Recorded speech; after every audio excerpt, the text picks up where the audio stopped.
Hello everyone, welcome to Learn with Mamta. How are you all doing? I hope you all are doing great, and let's start today's class. Today I am going to start a new series for class 9th. Class 9th के लिए एक नई series start कर रही हूँ जिसमें 9th के biology के टॉपिक हम लोग कवर करेंगे, जिसमें सबसे पहला लेसन आता है that is the fundamental unit of life, the cell. Most interesting one. आप सबको भी बहुत मजा आएगा और मुझे भी बहुत मजा आएगा पढ़ाने में। So let's get into it और हम देखते हैं कि इस चैप्टर में क्या क्या है। ठीक है, द सेल। सेल क्या है बेटा? The structural and functional unit of life. Life की स्ट्रक्चरल एंड फंक्शनल यूनिट है बेटा। जब भी हम बाहर कहीं घूमने जाते हैं तो हम डिफरेंट टाइप की बिल्डिंग्स, डिफरेंट टाइप के घर देखते हैं। हर चीज किससे मिलके बनी होती है? ईंटों से मिलके बनी होती है। Everything is made up of BRICS. ठीक है, बेसिक यूनिट क्या है? That is brick.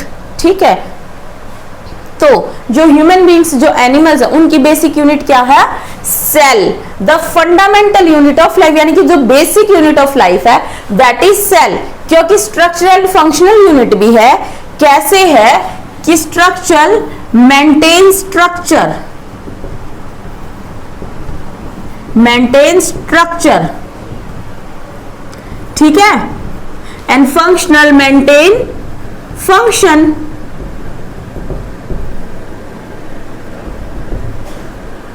Functions maintain करने के लिए भी तो हेल्प करती है सेल। ठीक है, तो इस तरह से हम सेल की डेफिनेशन यहाँ पे कंप्लीट करते हैं। Now comes history. हिस्ट्री में क्या आता है बेटा? बहुत से साइंटिस्ट आए और उनमें से सबसे पहले थे हमारे uncle Robert Hooke. Robert Hooke कब आए थे? 1665 में। ठीक है, उसने क्या किया था? कॉर्क स्लाइस में, कॉर्क स्लाइस को उसने प्रिमिटिव माइक्रोस्कोप में देखा। माइक्रोस्कोप, प्रिमिटिव माइक्रोस्कोप उसने अपने खुद के द्वारा बनाए हुए माइक्रोस्कोप के अंदर देखा तो उसको कुछ हनीकॉम लाइक स्ट्रक्चर्स दिखाई दिए। These are the honeycomb like structures. उसको उसने बोल दिया लिटिल रूम, लिटिल रूम, जिसको लैटिन भाषा में बोलते हैं सेल। सेल बोल दिया, but actually those cells were dead cells. Dead cells, ये डेड थी। किसने डिस्कवर किया था? कॉर्क स्लाइस में। किसके द्वारा? Primitive microscope. ठीक है, now comes Anton von Leeuwenhoek in 1674। उन्होंने क्या किया? उन्होंने फर्स्ट लिविंग सेल को डिस्कवर किया। Living cell, first living cell को डिस्कवर किया। कहां डिस्कवर किया? Pond water, in pond water. ठीक है, next comes Robert Brown. Don't get confused in Robert Hooke and Robert Brown. Robert Brown ने क्या किया था? Discovers nucleus. न्यूक्लियस, न्यूक्लियस बहुत इंपॉर्टेंट होता है सेल के लिए। आगे जब हम सेल का स्ट्रक्चर पढ़ेंगे तो हम उसमें देखेंगे कि सेल के सेंटर में एक डार्क सा पार्ट प्रेजेंट होता है दैट इज कॉल्ड न्यूक्लियस। और now that is you are in 9th class, you have already learned about और ऑलरेडी हर्ड अबाउट न्यूक्लियस। ठीक है, Purkinje, there was another scientist named Purkinje. उन्होंने क्या किया था? Coined term. कौन सी टर्म? प्रोटोप्लाज्म नाम दिया था। प्रोटोप्लाज्म क्या होता है बेटा? Liquid substance of cell is called protoplasm. Protoplasm क्या होता है? The liquid substance of the cell is called protoplasm. Now comes cells जो होती हैं वो मिलके क्या बनाते हैं बेटा? टिश्यू बनाती हैं। टिश्यू क्या बनाता है? मिलके ऑर्गन बनाते हैं। ऑर्गन्स होते हैं ना, हार्ट, लंग्स, हार्ट लंग्स मिलके क्या बनाते हैं, ऑर्गन सिस्टम बनाते हैं। जैसे हार्ट है तो हार्ट के साथ आर्टरीज मिलेंगी, वेन्स मिलेगी, ब्लड मिलेगा, तब सब लोग मिलके क्या बनाएंगे, सर्कुलेटरी सिस्टम। ठीक है, तो ऑर्गन सिस्टम बनेगा। ठीक है, उसके बाद क्या बनता है बेटा, ऑर्गेनिज्म। ठीक है, देन कम साइटोलॉजी। साइटोलॉजी क्या होती है, the branch of science which deals with the study of cell.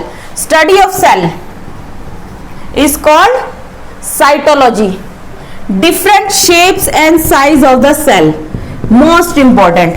Sales और की shapes and sizes different different type के होते हैं। कैसे होते हैं, जो सेल्स होती है, each cell perform different function.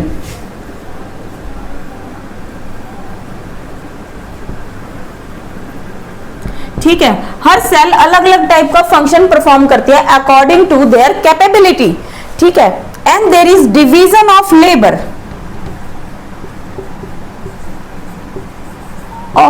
in the cell।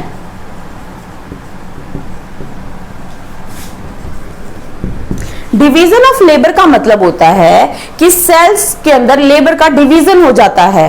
जो काम उनको परफॉर्म करना है उसके अकॉर्डिंग उनको डिफरेंट डिफरेंट काम बांट दिए जाते हैं। जैसे हार्ट है, heart has to pump blood, heart को ब्लड पंप करना है तो वो उस टाइप की सेल्स से मिलके बना होता है।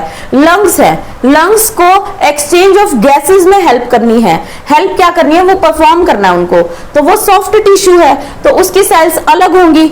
हार्ट की सेल्स स्ट्रांग होंगी तो वो शेप्स के, ब्रेन में न्यूरॉन्स होते हैं तो वो डिफरेंट डिफरेंट टाइप की सेल्स होती है। क्यों, क्योंकि वहां पे डिवीजन ऑफ लेबर होता है सेल के अंदर, ताकि वो अकॉर्डिंगली परफॉर्म कर सके। जैसे कि अब आपके आगे आ गया होगा structure, different different types of cell. आप न्यूरॉन्स भी देख रहे होंगे, आप स्पर्म भी देख रहे होंगे, आप ओवम भी देख रहे होंगे। ठीक है, every cell performs a different kind of function. Okay, so these are shapes of cell. I hope you understand this or you like this diagram. Okay, now comes unicellular and multicellular organism. Unicellular organism and multicellular organism। बेटा ये क्या होते हैं, uni मतलब single, cellular मतलब sailed, ठीक है, multi मतलब मैनी, सेलुलर मतलब sales. Unicellular organisms are those organisms which are made up of single cell। ठीक है, organisms which are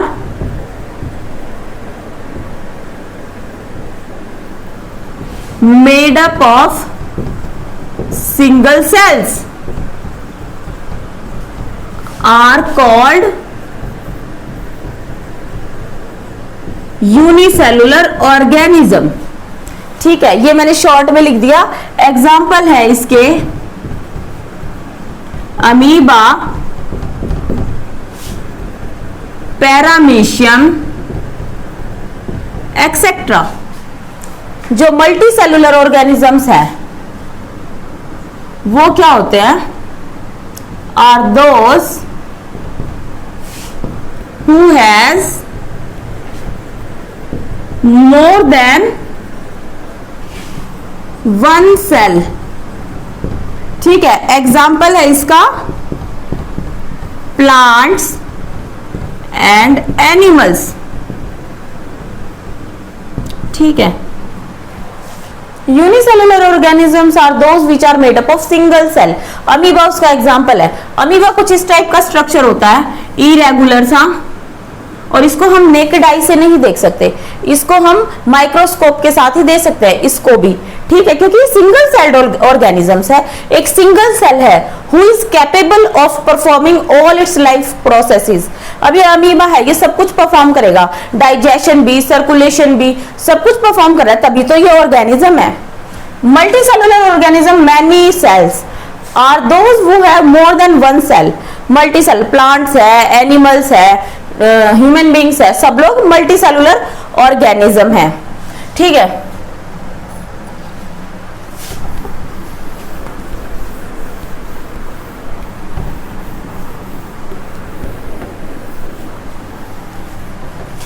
अब हम पढ़ते हैं structure of a cell, structure of a typical cell. ये मैं बना रही हूं एनिमल सेल, एनिमल सेल। ठीक है, एनिमल सेल में सबसे पहले मैंने क्या बनाई है, प्लाज्मा मेम्ब्रेन। अब मैं बनाने जा रही हूं दैट इज न्यूक्लियस। ये मैंने क्या बनाया, pore. This is DNA material, this is nucleolus. ठीक है, न्यूक्लियस के अंदर का material. This is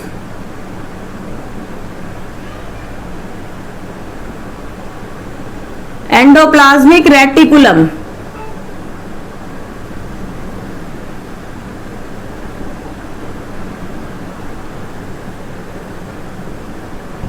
endoplasmic reticulum. These are ribosomes. ठीक है, this is mitochondria, this is mitochondria. Okay, these are vacuoles, this is Golgi apparatus,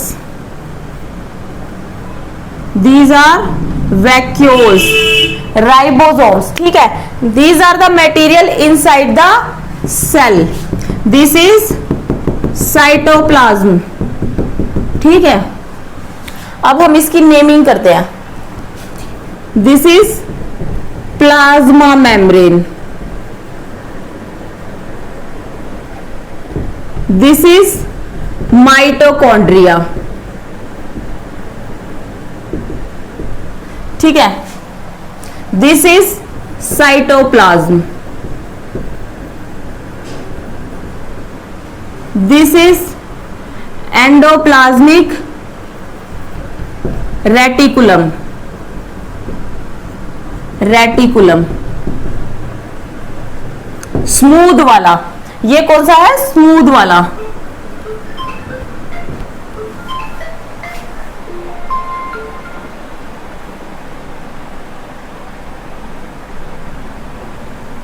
ये है smooth वाला endoplasmic reticulum. This is Golgi apparatus,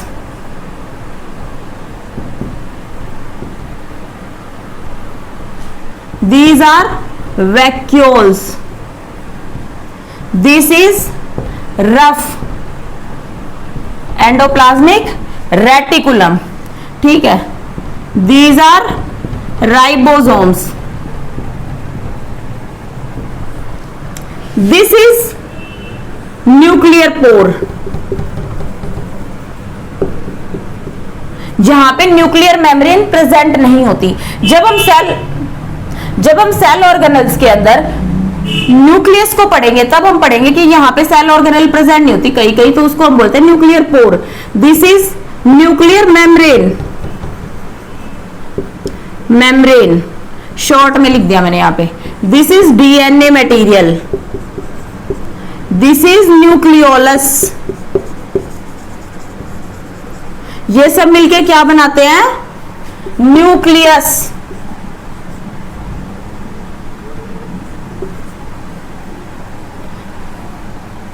ये सब मिलके क्या बनाते हैं, न्यूक्लियस।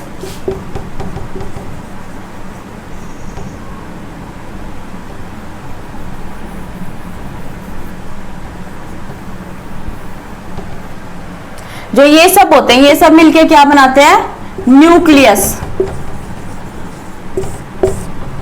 ये सब मिलके बनाते हैं न्यूक्लियस। दिस इज द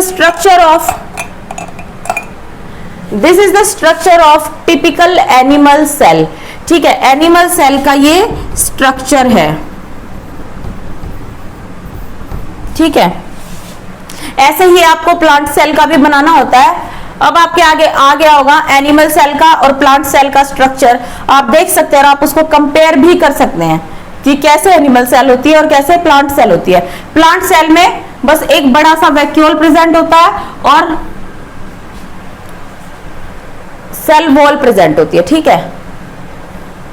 अब आप देख सकते हैं कि जो प्लांट सेल है उसमें सेल वॉल दिखाई दे रही होगी, जो एनिमल सेल है उसमें क्या है, प्लाज्मा मेम्ब्रेन ही है। आप कंपेयर करके देख सकते हैं इन स्ट्रक्चर्स को, ठीक है। जरूरी चीजें हम बनाना सीख सकते हैं, आप लोग प्रैक्टिस कर सकते हैं इसको घर में बना के देखने के लिए।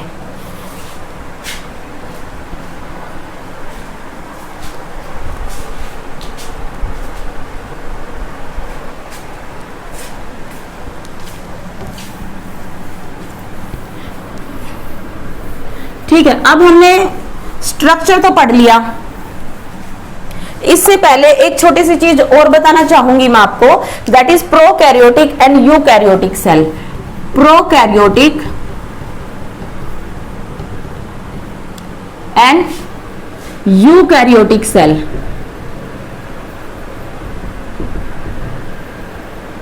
बेटा जो प्रोकैरियोटिक सेल्स होती हैं, दीज आर प्रिमिटिव सेल। पहले हमें मिलती थी, प्रो मतलब प्रिमिटिव, प्रिमिटिव टाइप की सेल को क्या बोलते हैं हम, प्रोकैरियोटिक सेल, ठीक है। इसमें क्या होता है, no nucleus and cell organelles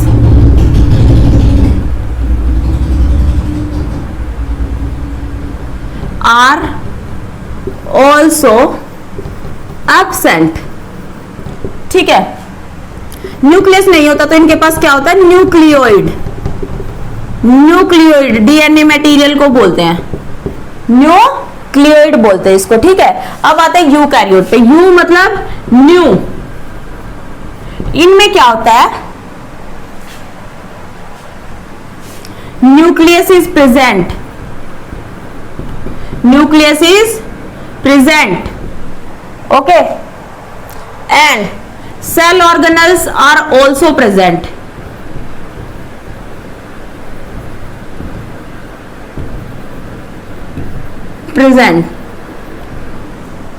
ठीक है। अब न्यूक्लियस ना होने का और ना होने का ये मैं आपको डायग्राम के थ्रू समझाती हूँ। जैसे कि बैक्टीरिया, इसमें ज्यादातर प्रोकैरियोट्स में बैक्टीरिया वगैरह आते हैं, बैक्टीरिया, ठीक है।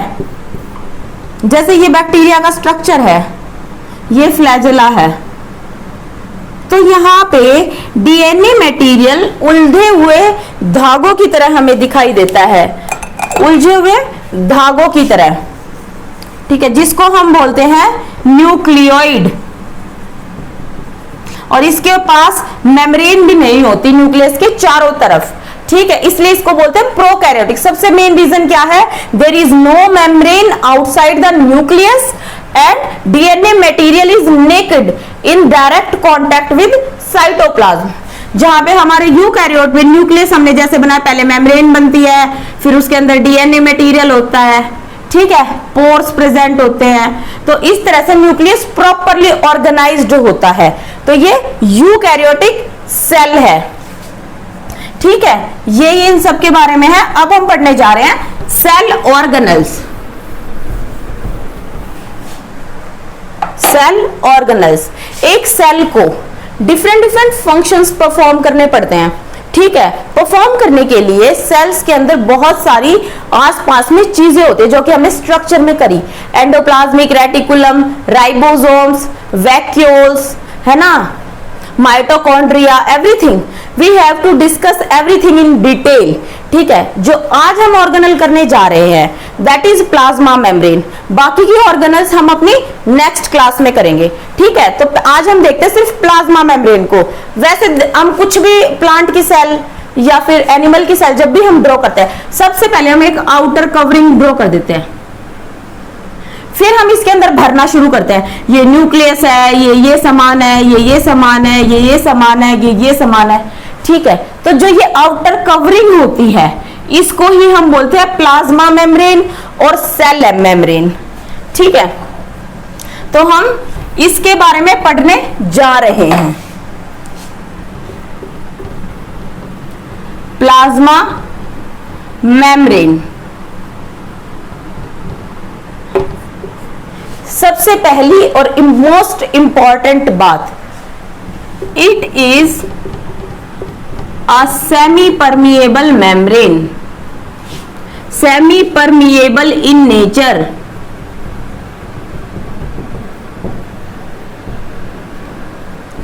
सेमी परमिएबल का मतलब होता है इट विल अलाउ, क्या सेल के अंदर आएगा और क्या सेल के अंदर जाएगा, इट विल गिव परमिशन, इसीलिए इसको बोलते हैं सेमी परमिएबल।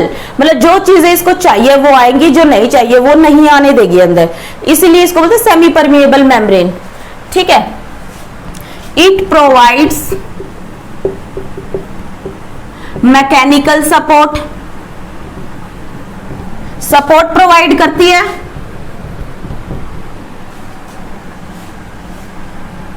ठीक है।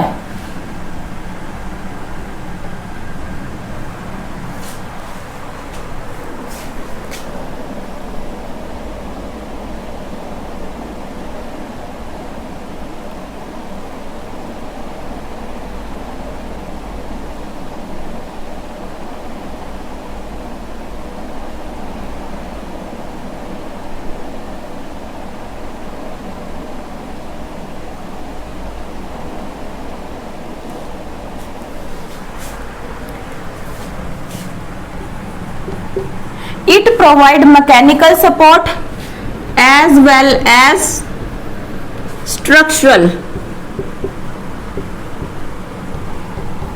support। स्ट्रक्चरल सपोर्ट भी प्रोवाइड करती है कि उसकी शेप बनी रहती है, ठीक है। चीजें जो उसके अंदर आ रही हैं, जो जा रही हैं, उन सबको भी कंट्रोल करती है। It is made up of lipids and proteins, ठीक है। जो लेयर दिख रही है ना, मैं पतली सी, अगर हम इसको माइक्रोस्कोप में देखेंगे तो ये हमें कुछ इस टाइप की दिखाई देती है। जो लिपिड्स होते हैं उनका एक हेड होता है और टेल होती है।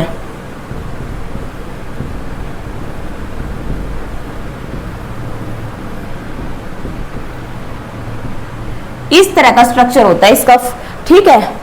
ये बीच में प्रोटीन होता है और ये लिपिड है, ठीक है। Lipid, this is protein. ये इस तरह से बीच बीच में कई कई प्रोटीन्स होते हैं, इसलिए इसको बोलते हैं लिपिड बायलेयर, ठीक है। इस तरह से यहाँ पे चैनल्स वगैरह बना दिए जाते हैं जिससे कि मटेरियल आता और जाता है, ठीक है। This is plasma membrane. अब इसके बारे में कुछ स्पेशल पॉइंट्स हैं, हम वो देख लेते हैं, वो कैसे होंगे प्लाज्मा मेम्ब्रेन के बारे में।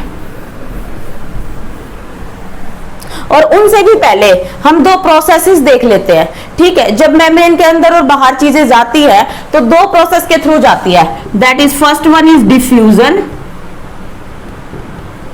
And second one is osmosis.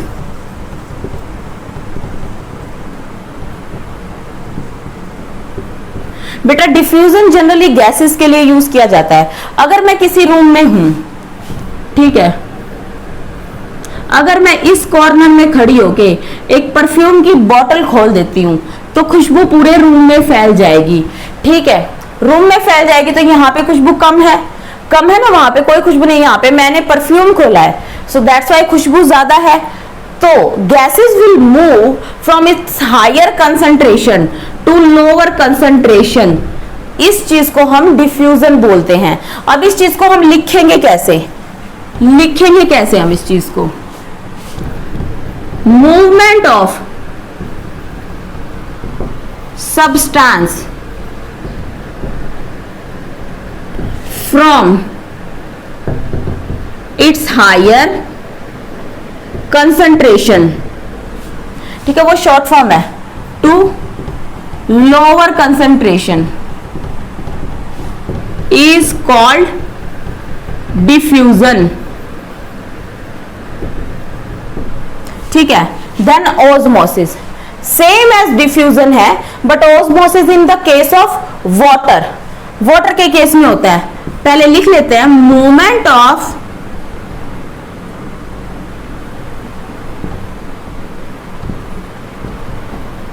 Water from its higher concentration to lower concentration through a semi-permeable membrane is called osmosis। जैसे ये बीकर है, यहाँ पे बीच में सेमी परमिएबल मेम्ब्रेन लगा है, यहाँ पे वाटर है, यहाँ पे साल्ट मिला हुआ वाटर है, और वैसे भी वाटर इसमें ज्यादा है, ठीक है। तो water will move from its high, यहाँ पे ज्यादा है तो from its higher concentration to lower concentration through a semi permeable membrane is called osmosis, ठीक है। These are two main processes. You have to remember the definition. You have to understand what are these processes. बहुत सी processes ऐसी होती है body के अंदर जो इनके जो प्रिंसिपल है उसके बेस पे काम करती हैं, ठीक है। तो आपको ये याद होना चाहिए।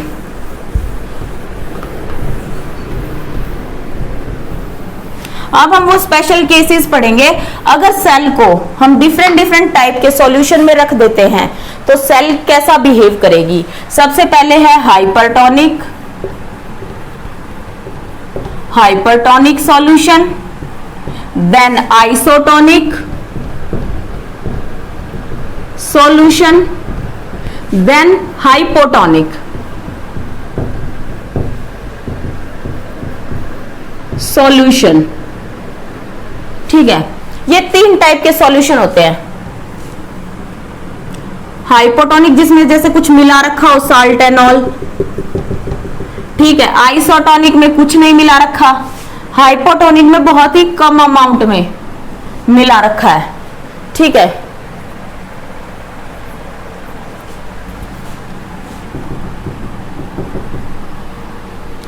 ये यहां पे भी डाल दिया, बीच का स्पेस इसलिए खाली क्योंकि यहाँ पे सेल प्लेस करना है। अगर हम हाइपरटोनिक सॉल्यूशन में एक सेल रख देंगे तो क्या होगा, क्या होगा बेटा, water will move outside of the cell, क्योंकि यहाँ पे वाटर की कंसेंट्रेशन कम है, सेल के अंदर ज्यादा है, तो वो हायर से लोअर की तरफ मूव करेगा, और फिर इसका रिजल्ट क्या होगा, द सेल विल श्रिंक,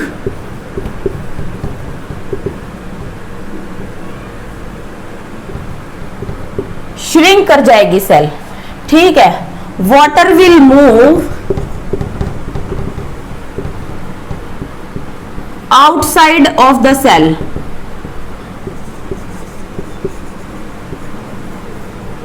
ठीक है। अब इसमें क्या होगा, आइसोटोनिक सॉल्यूशन में जो सेल की कंसंट्रेशन है वही बाहर के सॉल्यूशन की कंसंट्रेशन है, तो क्या होगा कि जितना पानी अंदर आएगा उतना ही बाहर जाएगा, तो देयर इज नो चेंज, कोई चेंज नहीं होगा, सेल की स्ट्रक्चर शेप सेम रहेगी, ठीक है। Then comes hypotonic. हाइपोटोनिक में क्या है कि सेल में ज्यादा कंसंट्रेशन है और बाहर कम है, तो क्या होगा, water will move from its higher concentration to lower concentration, water cell के अंदर मूव करेगा, then the cell will swell up,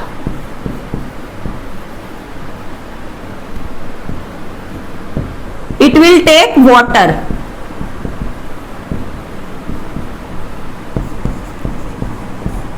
water इसके अंदर मूव कर जाएगा। तो आपको पता होना चाहिए what is hypertonic, what is isotonic and what is hypotonic.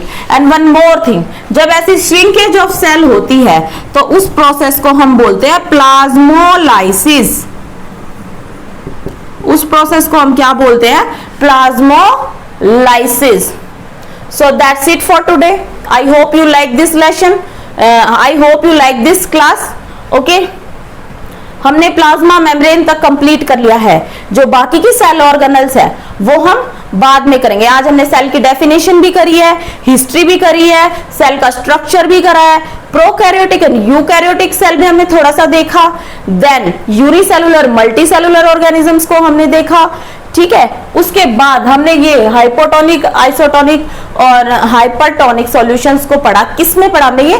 Plasma membrane में। And two more important processes, that is diffusion and osmosis. Okay, so that's it for today. Thank you so much for the class. Hit that like button and do subscribe my channel. Thank you so much.